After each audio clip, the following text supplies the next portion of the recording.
Good morning, good morning. Ito na naman yung ating marching. Magluluto tayo ng moussaka recipe.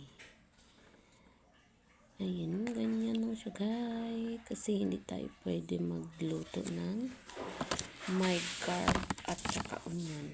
Kaya mag-replace tayo ng loya. Ayan, ganyan. Kaso lang guys, yung meats ang tagal iluto guys. Consume talaga siya ng maraming oras guys.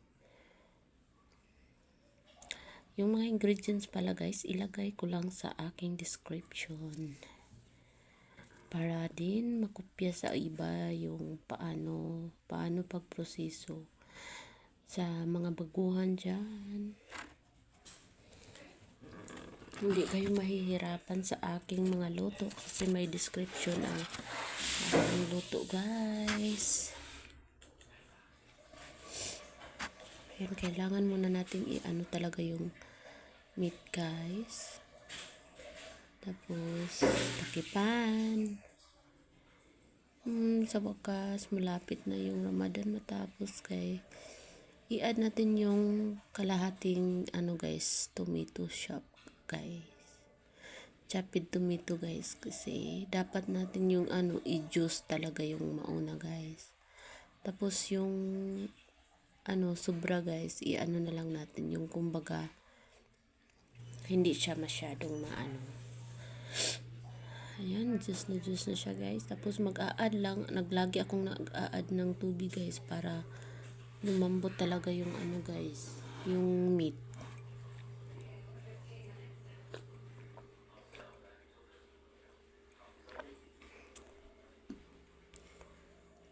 Siguro ilang bisis, siguro 3-4 na bisis ko guys. Nag-a-add ng tubig niyan guys. Ganyan lang siya. O ayun. Malambot na yung karne guys. Kaya i-add na natin yung ating tomato again. Ayan lang siya guys. Sa wakas, malapit na matapos yung Ramadan guys. Sobrang pagod guys.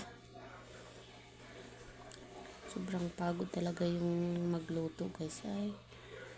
Kasi ilang oras ka talagang babad tayo, lakad guys.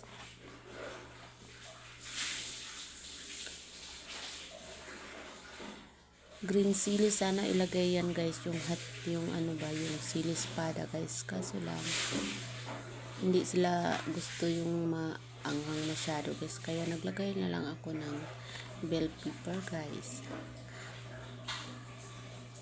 Ayan, patapos na yung natin guys, yung niluluto natin guys.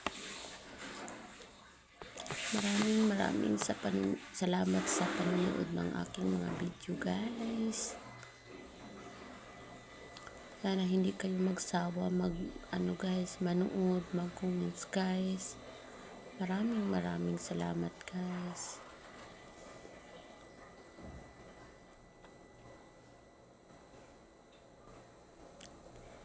Ayan, tapos na yung niluluto natin guys. Mag-a-add na tayo ng konting parsley. Ayan, patayin na natin yung apoy niyan kasi tapos na yan. Kasi dapat ilagay yung parsley patapos na, yung patay na yung apoy.